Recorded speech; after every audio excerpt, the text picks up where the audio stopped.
This is Lauren Dunlap, Executive Director for Advocacy and Awareness for Immune Disorders Association, or AAIDA, in Charlotte, North Carolina, and I'm happy to host this evening's educational webinar.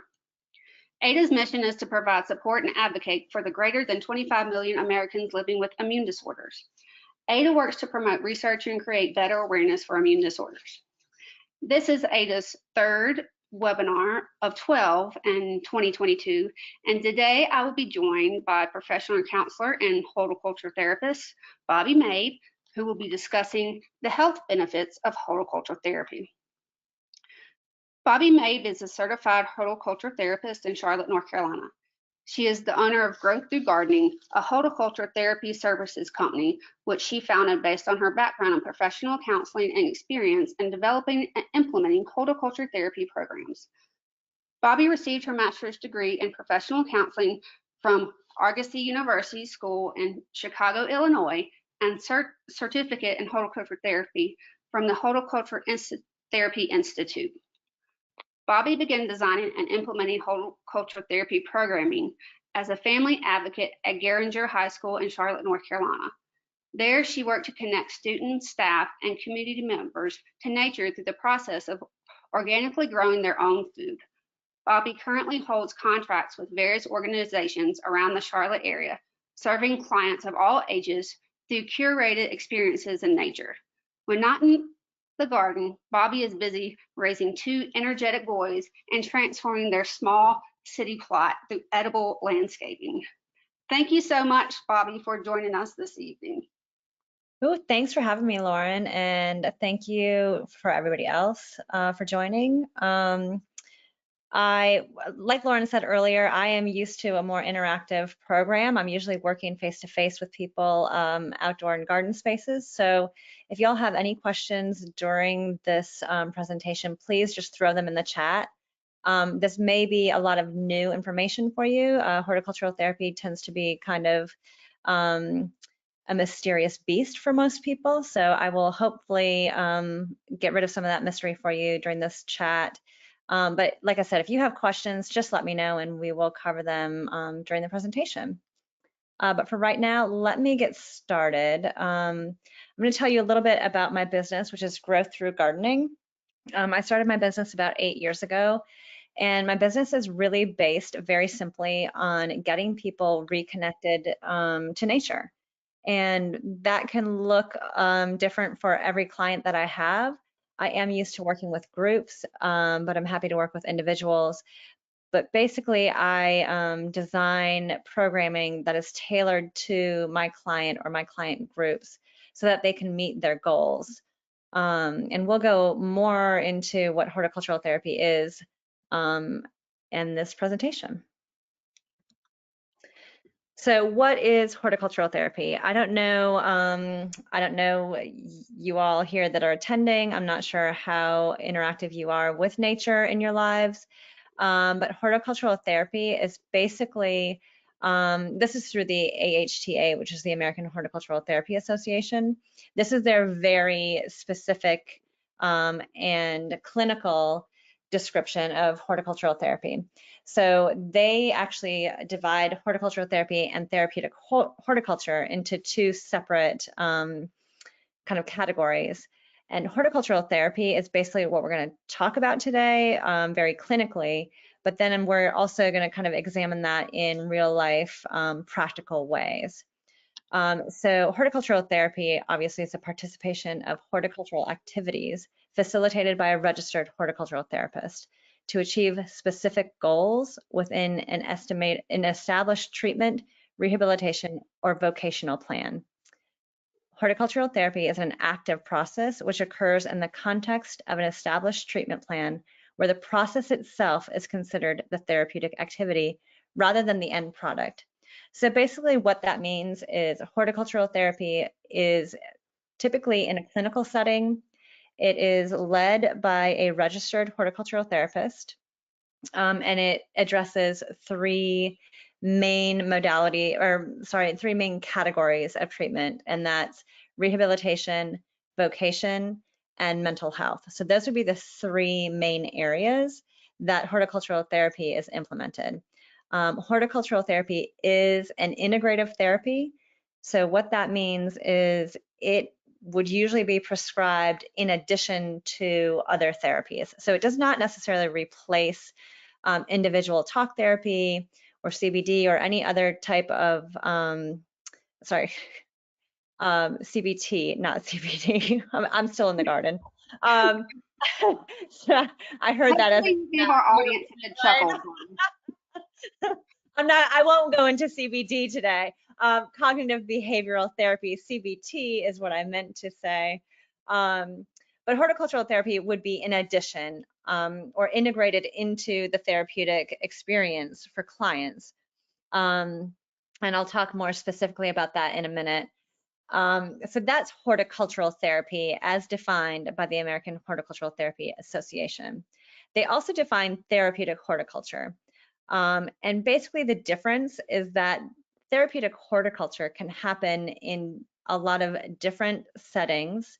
It does not have to be the actual prescribed activity. It can be an activity through which goals are being met, not necessarily as an end result itself. And it can be passive or active. So that means sitting in a garden space can be therapeutic horticulture.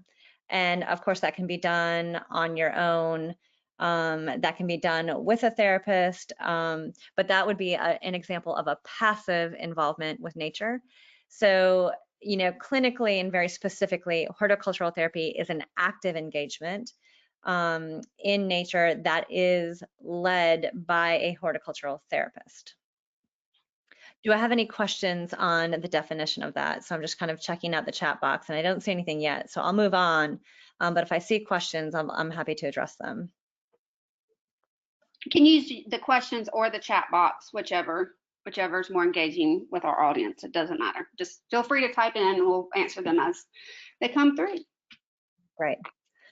So the people-plant connection is really the focus of this modality. Over history, we have relied on plants for many things. Really, if plants don't survive, we don't survive, and I think most people know that.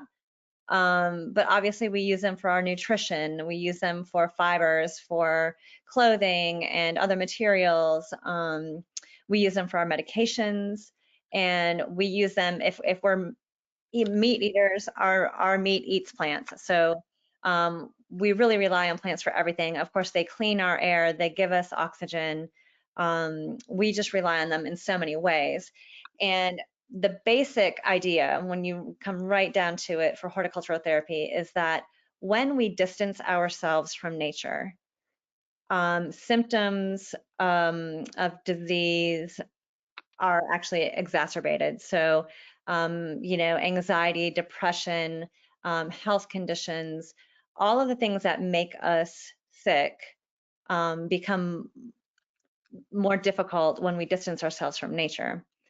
If you think about history, before we had smartphones that would tell us what the weather was going to look like for the next 7 days, we had to be connected enough to nature to smell the air, watch the patterns of the clouds, feel the air temperature, look at what the trees and the plants were doing, look at what the animals were doing, to really understand what we needed to do to survive and prepare for the day, the week, the month.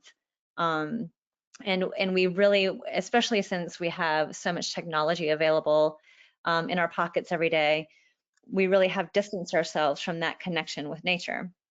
We are also a very busy society, and so we're not spending as much time outside. We are behind our screens in offices.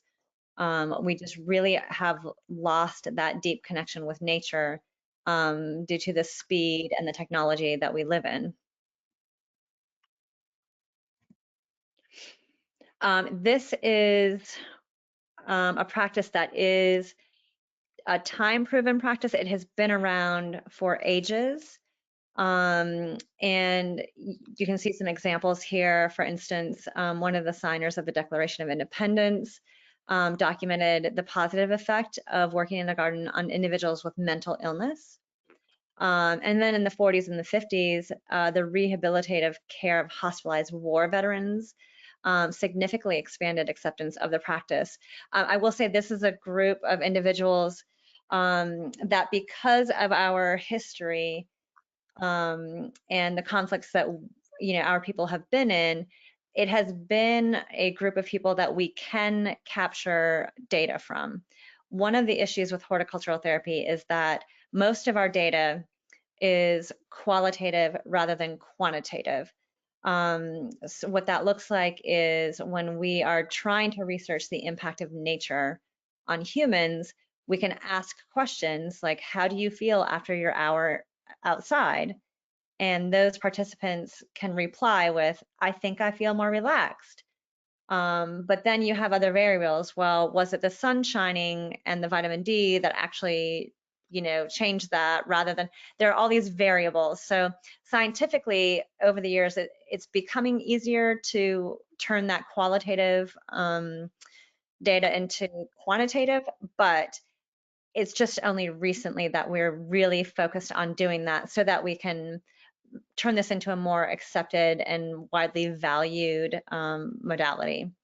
But there are cases of research, in the history that really do support this.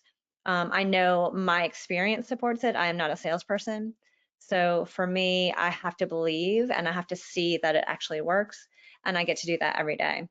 So I do want to share some of that information with you so that you have a better understanding and a trust that this is a great modality to get involved in. Like I mentioned before, this is generally used in rehabilitation, vocation. Here they're adding community settings. I also have a community garden that I am involved in and see the positive impacts there. We have a broad range of things that are improved through horticultural therapy. Memory, cognitive abilities, task initiation, language skills, socialization. It can help improve coordination, balance, endurance. And it can also help, with vocational and learning issues such as following directions, setting goals, working independently. These are just some of the things that have been noted over time and are how the modality is used. Again, so a horticultural therapist has a foundation of knowledge in plant science, human science, and horticultural therapy principles and experience in the application of horticultural therapy practices. So really what we're looking for is training. In my training, I had started with a master's in counseling. Most people who are in horticultural therapy will have at least a bachelor's or a master's degree in education, psychology, or horticulture. And then what we do is we combine those three things in our practice through horticultural therapy. So I had my master's in counseling and then received additional training in horticulture and then specifically horticultural therapy practices so that I could then be trained to actually implement these things in a clinical setting. I currently have multiple contracts and I do work in all of these settings. I work in vocational skills and training. So I work with preschoolers, actually students of all ages. And I also work at a mental health clinic and I work in rehabilitation in that I work with seniors, many of whom have had strokes or other health-related issues that leave them needing rehab services. And a lot of our actions are very kind of motivating for those people in their rehabilitation. It's a lot easier and a lot more motivating to water your plants for 5 minutes using the side of your body that was affected through a stroke than having to sit in a chair and lift a weight. We have these innate relationships with plants, and doing any work with plants is more motivating than some of the other activities that we could prescribe to reach the goals of clients.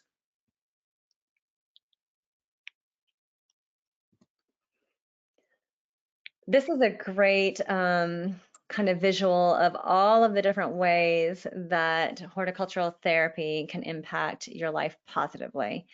I think things like food cultivation, physical activity, passive nature appreciation, those are things that, we can really think of very easily. Some of the things we probably don't think of is, rehabilitation, acceptance, inclusion, some of the more social emotional aspects that happen when you're working in a garden space, especially working with others in a garden space, that do occur during these kind of sessions.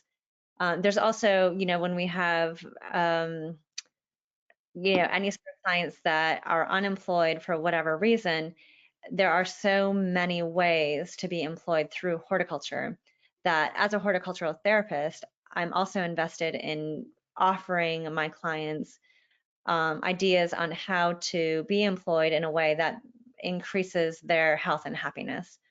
I've had several clients that, have learned to make products that they then can start selling, or have learned how to propagate plants that then they can start selling those seedlings.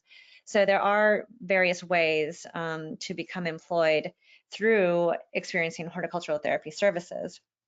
I've also had a lot of people who, go through the horticultural therapy services and are so impacted by it that they actually want to offer those services themselves and go through the training and become horticultural therapists. It really is the best job. Don't tell too many people. I don't want to have too much competition, but it really is the best job out there. I know for myself, I experience all of these benefits right along with my clients. So, I included some of the ones that I see the most. So under social emotional, enhanced mood, I see the faces of my clients change from the time they come out to the time they go back in that building. It's dramatic, and I do wish that I could just take before and after pictures.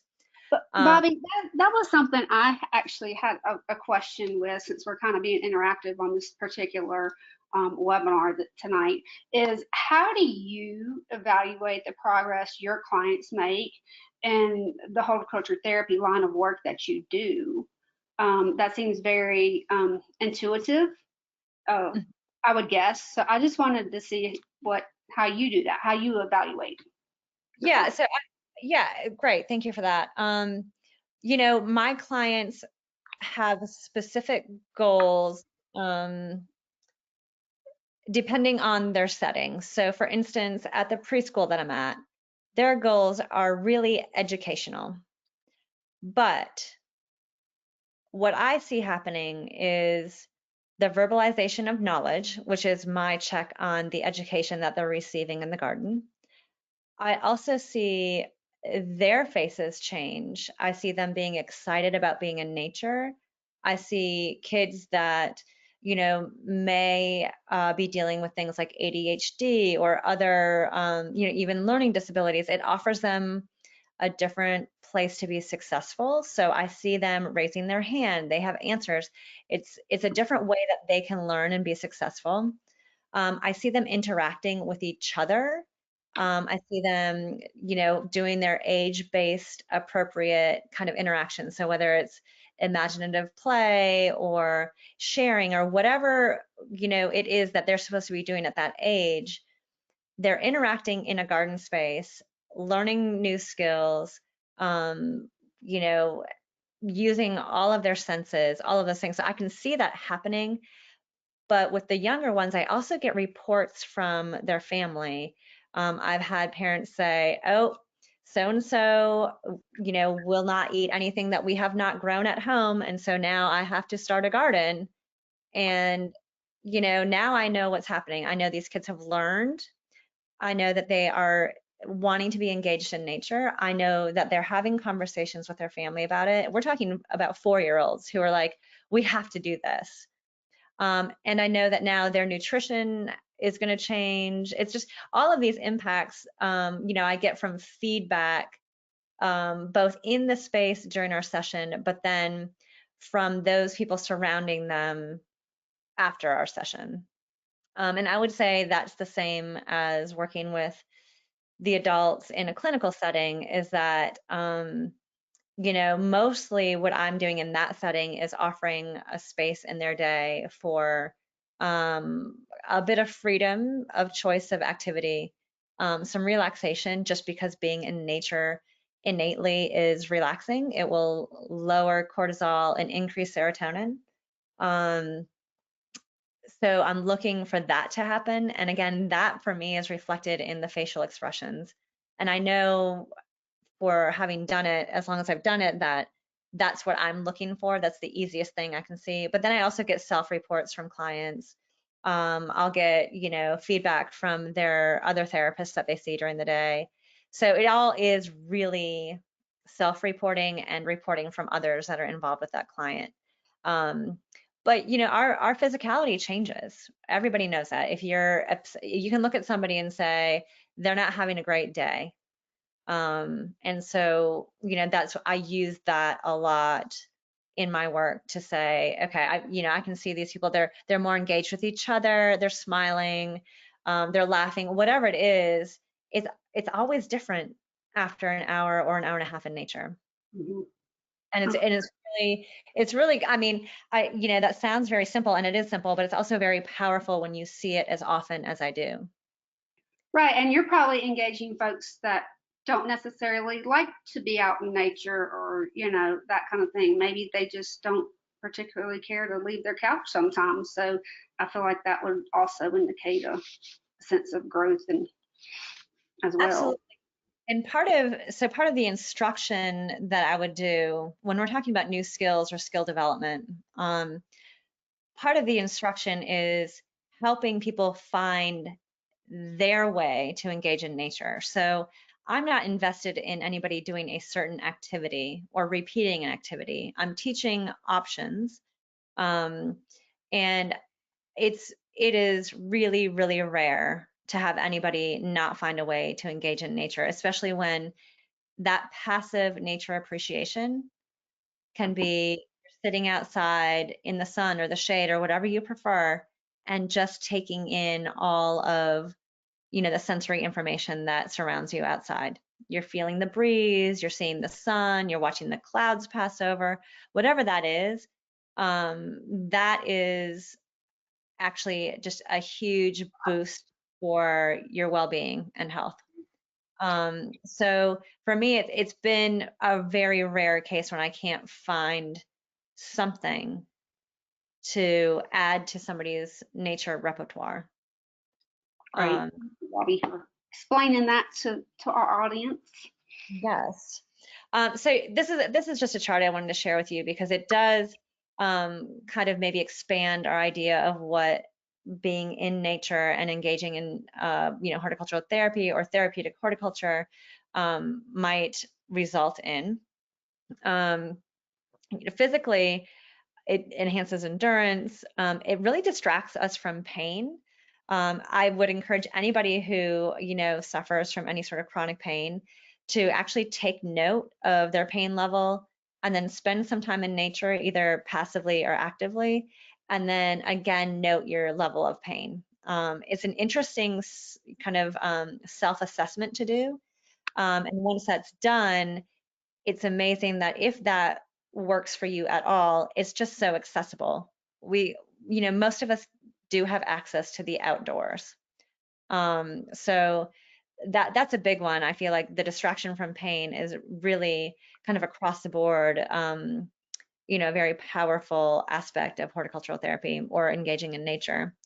It stimulates all of the senses. So, that's important too. We can sit and be stagnant in an area for a very long time. I think the majority of us do this in our offices on a daily basis, or whatever your work situation, or, we're in our houses a lot or our offices a lot. And sometimes that can be really dulling. And we can become pretty like apathetic and kind of, you know, dull ourselves. And so going outside, you really have to, you're feeling that breeze. And whether you're really thinking about that or not, it is a sensory input that is kind of awakening our bodies. You're smelling whatever smells you're smelling. You're seeing the colors of nature. By the way, if any of you have noticed, I use this teal color. It's one of my favorites. It's actually a favorite of a, a lot of people, and that is because it combines the two colors of nature, which are green and blue, that we see everywhere.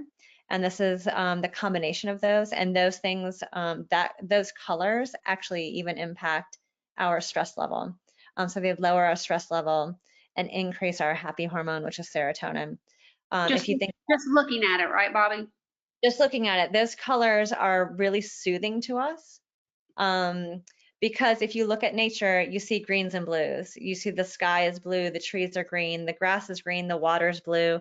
So up or down, wherever you are, whatever you're looking at, you you see those colors and shades of those colors. So whenever I'm working in something like this is my go-to color. So I hope you all feel calmer after this hour. All right. Um, yeah, so anyway, then we have the mental, and I really do want to talk about the spiritual for a minute. Everybody has their own version of spirituality, but for me, I look at that as connection. I am very, concerned about my connection with people, my relationships with humans, and my connection with the earth and with nature, because I think all of those are healing. They make us feel like we're not alone, which is very important. And so our connection with nature is really a soulful thing. And I think it needs to be respected and addressed more and recognized that that is, whatever that looks like for you, it is an important part of your life. So feeling that connection with the earth in whatever way works for you is a very spiritual thing, and it's very important. And I just wanted to include it here so that we don't kind of pass that over. One quick question, Bobbie. One of our audience members, Cindy, wanted to ask when you recommend she plant petunias in the gardens, and I thought that was kind of interesting too, because spring is going to be here and before we know it, and I thought that would be a good one to answer, not just maybe petunias, but other items or plants that you might recommend to your clients. In this Yes. time. Yeah, there are some actual, like I would actually refer you to, and I'll get a list. I should have included that here. I know, I apologize that I didn't. I have a great list of books, a great list of books for resources.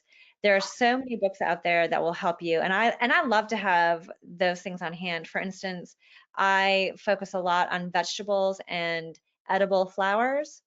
Um, because I want to bring pollinators to my garden, but I also am very selfish and want to eat everything that I plant. So I'll share with the pollinators and I invite them, but then I'm going to eat those flowers right along with everything else. But there are calendars out there. North Carolina State puts out a great planting calendar. The one that I focus on is really fruits and vegetables. But if you Google, North Carolina planting calendar for flowers, there will be some sort of resource out there for you. Right now is a good time to put your pansies out. The petunias will come up soon. Our last frost date in Charlotte is April 15th.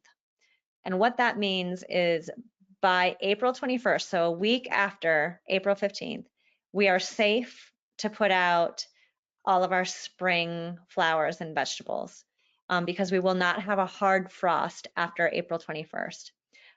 If you think spring is coming early and by April 15th it's been warm for a long time, you can go ahead and put some of those out if you want to. I usually wait until April 21st for my spring, the more tender spring plants and flowers.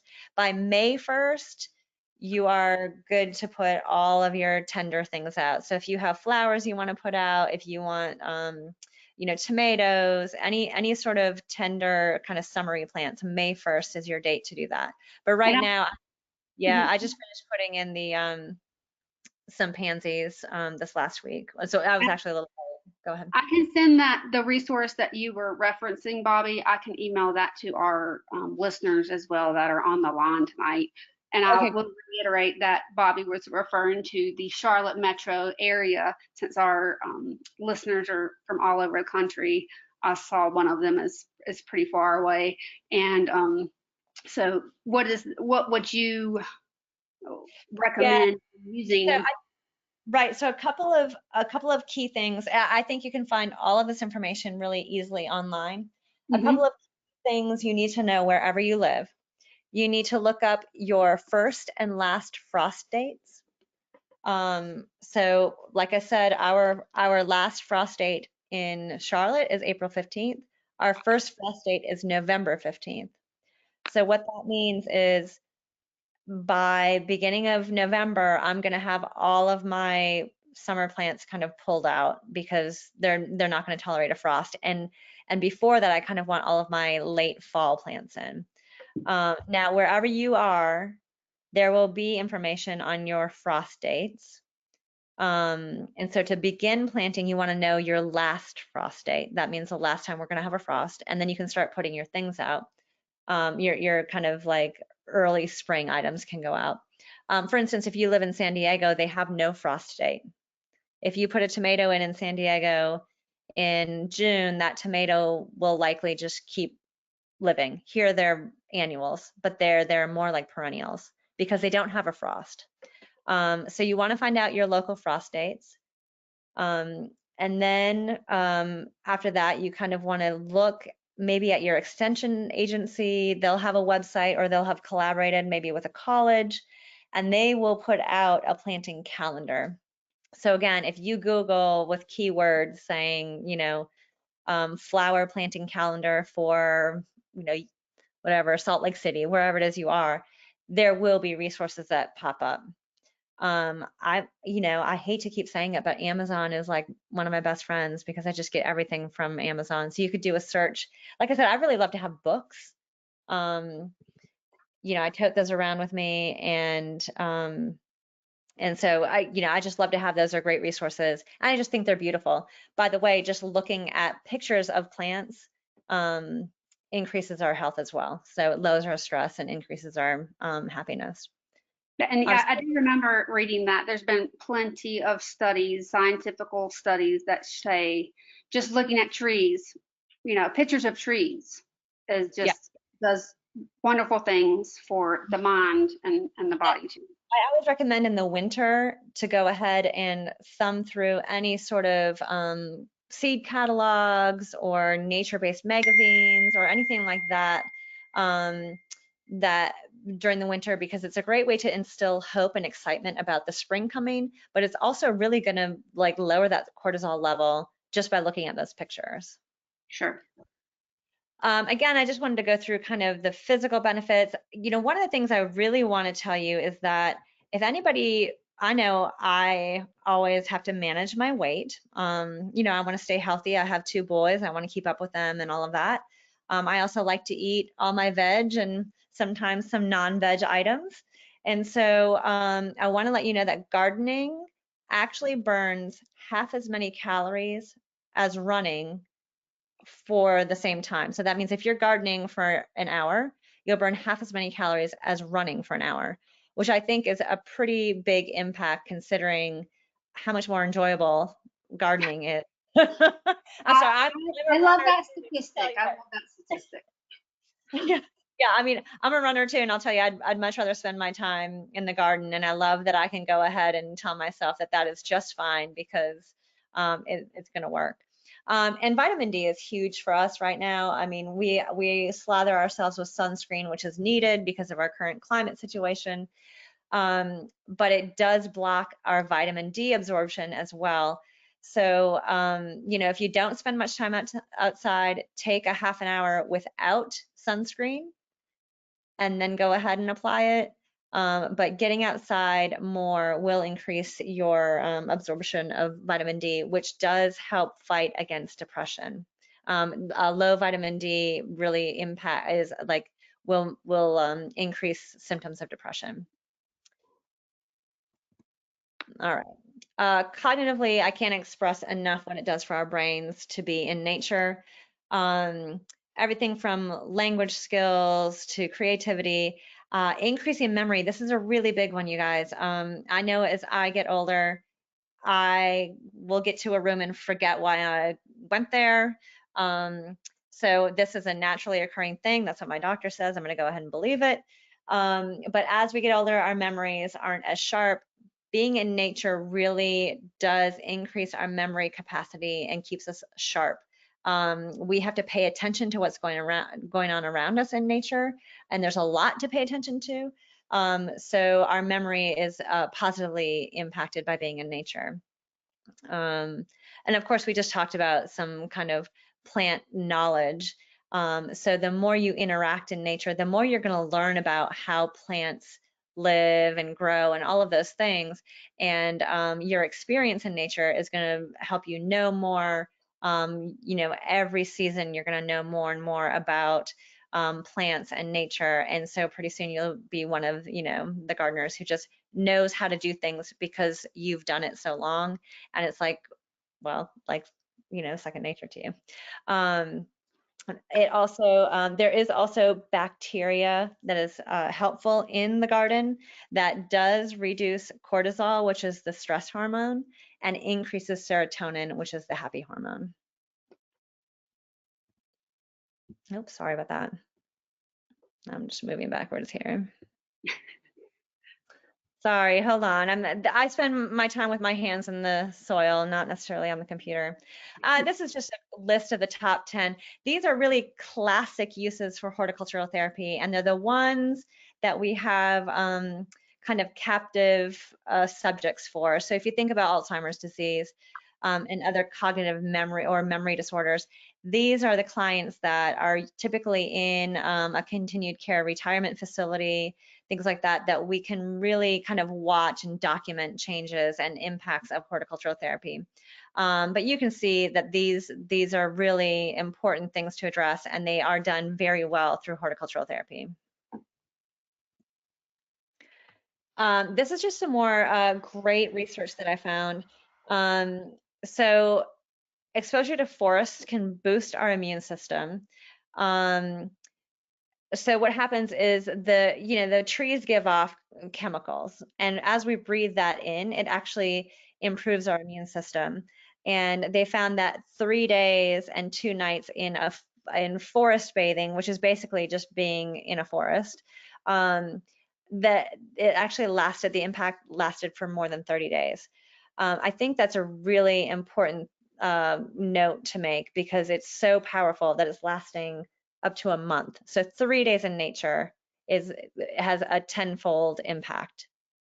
Then there are all these other ways that being around trees helps us. It can help us focus. Again, it's we're busy, we're speeding around, we're behind screens, and nature really kind of brings us back down to focusing and being mindful. And then this is another thing, I love this because it's so powerful. Patients in hospitals that have undergone surgeries actually recover 1/3 of the time faster if they have a green view. So if you ever have to go in for a procedure, make sure if you can, you have a room with a view that has trees or other greenery. One of my big things, eventually when I have time, I would love to go to hospitals and somehow find a way to get every room to have plants in there because it really does increase or decreases the rehabilitation time, but increases, that patient's recovery. Oh, this is a great one too. If you are like, well, I just, I'm not going to be in the garden much. This isn't for me. If you live in a green neighborhood, your mortality rate will be lower. So will your rate of all of the diseases listed at the bottom of the slide. Infectious diseases, cancer, obesity, cardiovascular disease. You can see all of them listed. And it's amazing that just being in a neighborhood that has green areas impacts that many parts of your life, that's how strong that connection is. That's really fascinating, Bobbie, because I know I don't know if our audience members feel this way, but I feel totally different when I'm walking through a neighborhood or walking through an area. Just, and I'm just thinking about parts of Charlotte that have more trees than maybe necessarily newer neighborhoods. Because a lot of the newer neighborhoods now, these companies come in and they just put, you could reach out and touch your neighbor's house, how close they are. But if you walk into an older neighborhood in Charlotte, like down on Queens, Road or somewhere like that that has tons of trees, I don't know, I feel different when I do walk in those areas, the older neighborhoods. If anybody has ever gone into a new neighborhood, I know years ago we were in Winston-Salem for a couple of years and we did buy a house in a new neighborhood. And it wasn't an immediate acknowledgement, but when I went into the neighborhood, I just said, this feels eerie. And that was the feeling that I got. And I didn't realize for a few minutes what the problem was until I realized it was the lack of trees. Mm. They had come in and clear cut the entire, it was an 800 home, neighborhood. So for that many acres, you had no greenery and it felt really bad. But eerie was the word that I used. And I think that has always stuck with me. And now if you're ever trying to sell your house, you can increase the sale price of your house by 10% if you have good landscaping, because we love plants. We might not acknowledge or know that we do, but we are so connected to them that we don't want to buy a house without great landscaping. It's True. worth that much to us. It's worth 10% of the sale price. Wow. So green neighborhoods really are desirable because they change our lives. And to see the things that are impacted, and you can see, this is a study. This is a scientific study. I'm not making it up. So to have these many things, and the fact that they're looking at that as a variable in people's illnesses, I think is fabulous for me as a horticultural therapist, because it just says how important it is that we are in green spaces and how valuable that time is. Yeah, it definitely reiterates that for sure. I know we're going to open it up here to questions in just a few minutes, but there is one question that came through. And what are some indoor plants that you recommend that are easy to take care of? Not very high maintenance. I know I'm one of those people, need something that easy to take care of. Which is why I have Mhm. my geranium. I don't have to water, so. So I highly recommend succulents. And succulents, okay, they look sometimes different than you think. So I think everybody can think of a succulent, a little tiny, beautiful, fat-leafed plant.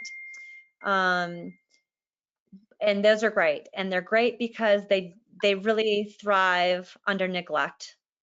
So if you're worried about adopting a plant and not watering it enough or not giving it the right sunlight, a succulent is for you. Now, if you're the person who needs to water something every day, do not get a succulent. So if you're better at neglect, a succulent, and my favorite succulent, which doesn't look like we would imagine, is the snake plant. It is a low light, air cleaning, low water needs, beautiful plant. So easy. So a snake plant, it's Sansevieria is its true name, but snake plant, or mother-in-law's tongue, as some of us know it as. They come in all different varieties, but they are beautiful and easy. They propagate themselves. So if you buy one, in a few years, you'll have 5 or 6. They are lovely. Um, I, I cannot stress enough that you do not want to overwater them. Water them once a month and walk away. Put them in a little bit of sunlight and they're fine. They tolerate a lot of sunlight if you have some, but they are just fine in a room that is barely lit. So succulents are really easy if you're not going to water them much. If you're more of a waterer and you want to mess around with your plant a little bit more, I would say a philodendron is great because they do like a little bit more care. They're still low light, air cleaning. They're a vining plant, so if you have a bookshelf you want to put a plant on, a philodendron is great. Um, Again, they come in a wide variety of colors, so you have some choices. And a wandering Jew is great. They're purple and dark green leaves. They're prolific. They grow like crazy. You can propagate them if you're a little bit advanced in your plant care. So there are a lot of, I would again, a great resource is NASA, NASA, air cleaning houseplant list. They have a whole list of plants, of houseplants that actually purify your air for you. And many of them, I would say most of them, are really easy care plants. And if you're going to adopt a plant, definitely get one of the apps for your phone that will tell you how to care for your plant. They have these apps now that you can take a picture, and I'm sorry, I don't have one of them. I try not to be on a screen as much as possible, but if you are adopting a plant and you're not familiar with it, you can start your relationship out by getting one of the little plant apps that allows you to take a picture of your plant. And from that picture, it will tell you everything you need to know about a watering schedule, what type of light it needs, how fast it's going to grow. If you have a plant that looks like it's not thriving, there's an app that will tell you how to fix that.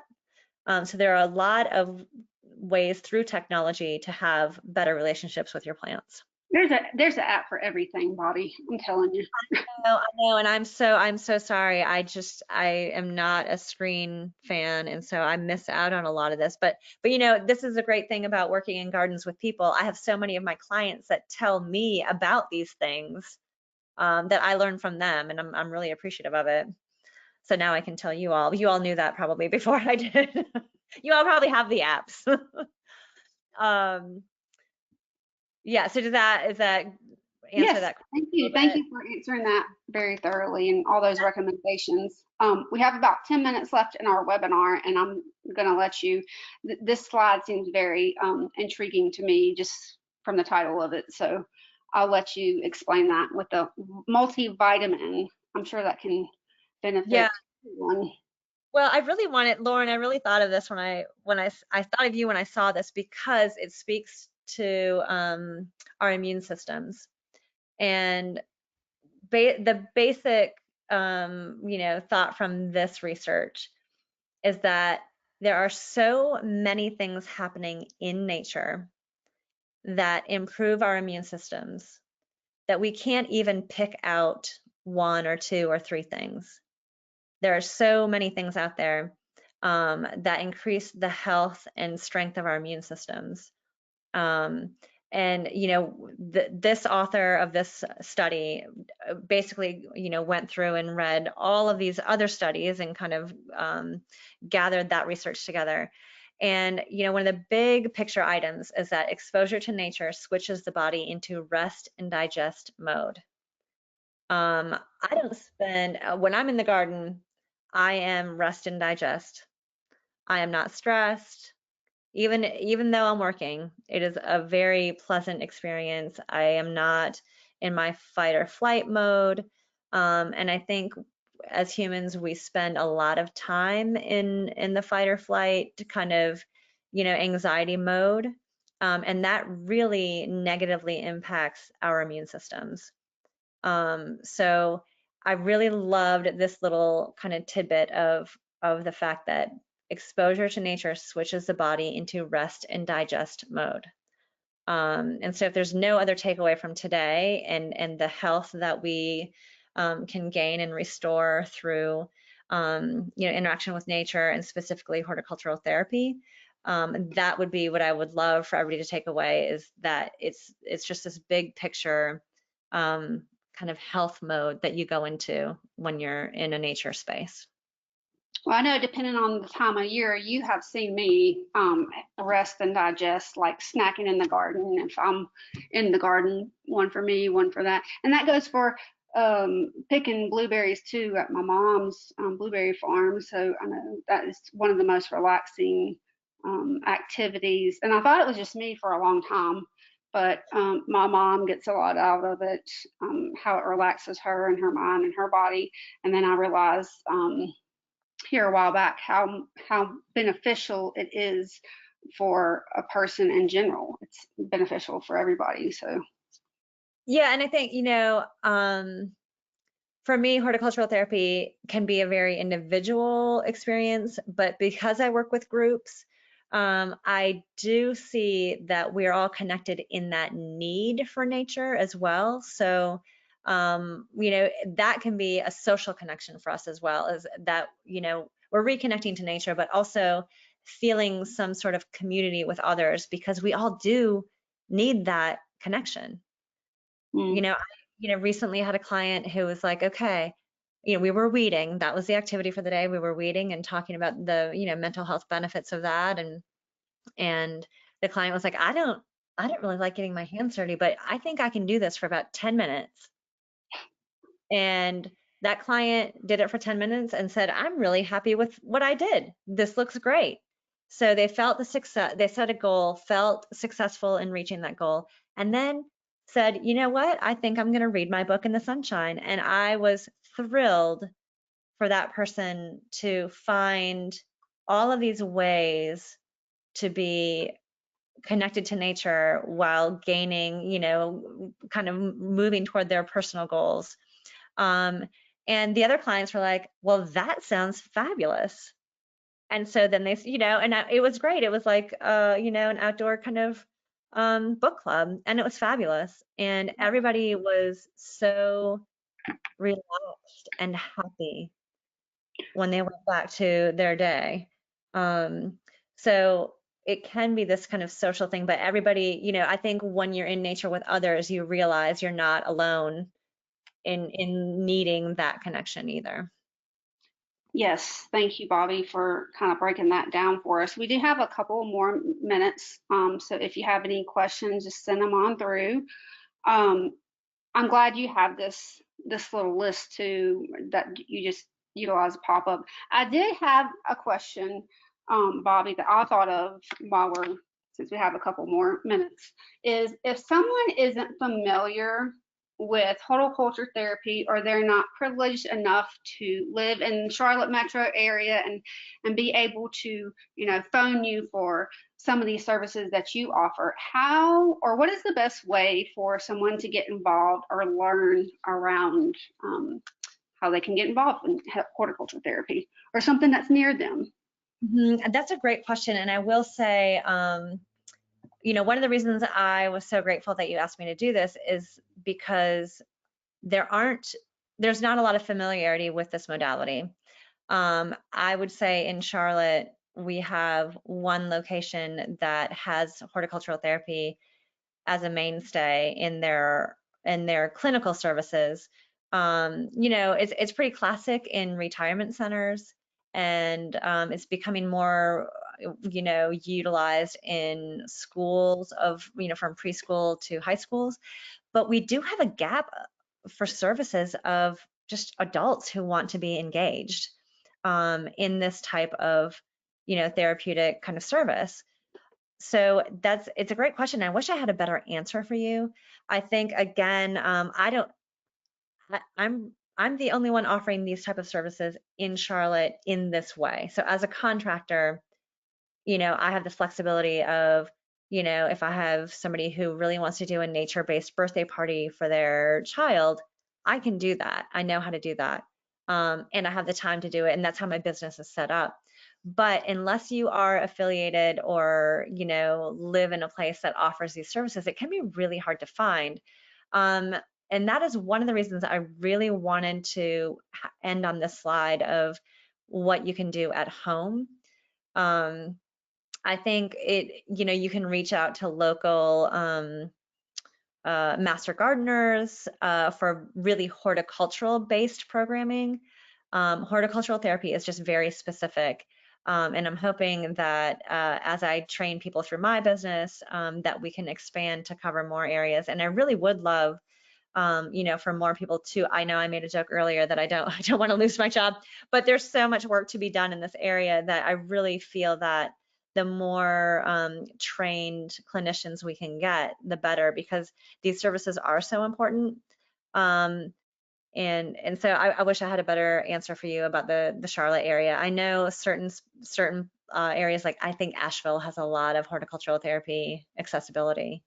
Well, I think Um, like that's like you and I have talked about, Bobbie. That's something we here at AAIDA are going to start trying to work on and partner with you on some of these horticulture therapies, because they are such great things. They do such great things for patients with any type of chronic illness or they don't even have to have anything wrong with them. It's just good for people in general.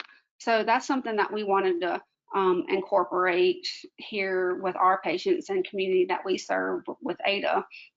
So I'm glad you pointed that out. We have time for one other question, and then we're going to wrap it up right quick. So Amy has a question. A person with chronic pain and mobility issues, how can I start engaging with nature in a meaningful way? I love that question. You know, Classically, therapeutic gardens are gardens that create accessibility for all varieties of mobility issues and things like that. But at home, you can really be active with plants very easily, in a way that suits you.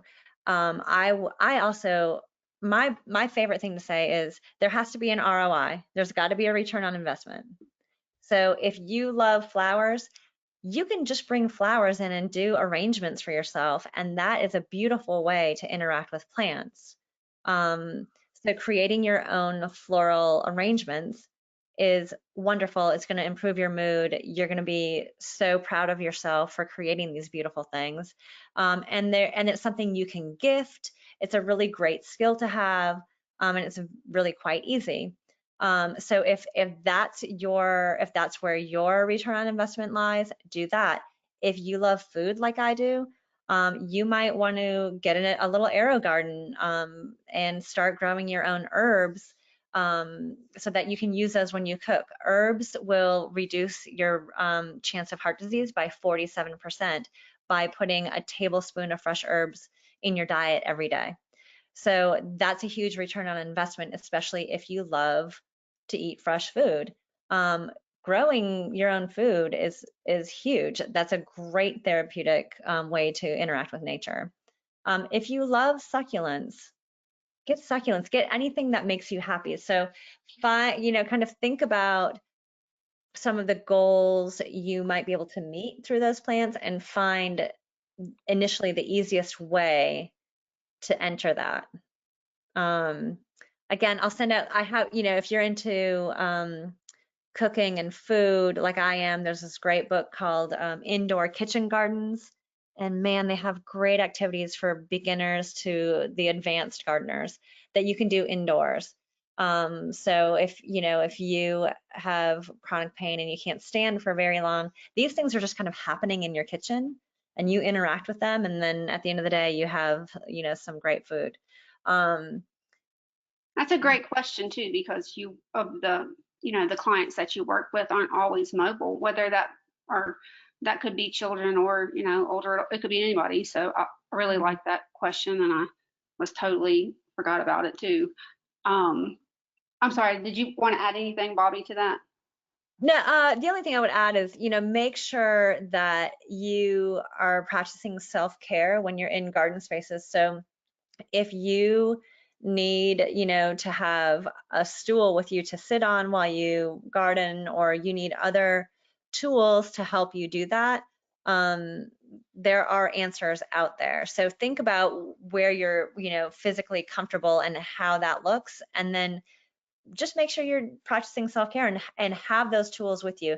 It is better to garden with additional tools than to not garden at all. So don't let chronic pain stop you. If you are outside for 5 minutes, it's better than not being outside.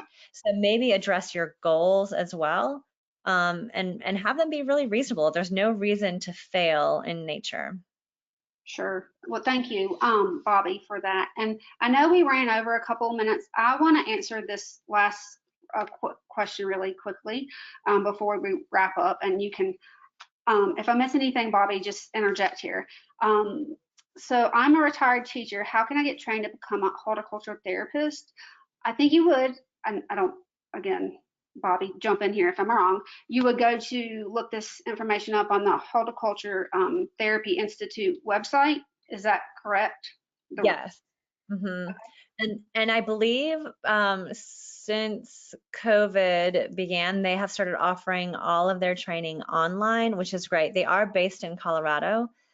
Previous to COVID, they were spending every other year they were on opposite coasts. So one year they would be on the West Coast doing their training, and one year they'd be on the East Coast. So that only left us over here with an every other year option. But I believe they have moved to continual online programming options. So definitely go to the Horticultural Therapy Institute website. Great. Thank you. Thank you so much, Bobbie, for being with us this evening and volunteering your time to educate our community. And thank you to our audience for tuning in to tonight's presentation.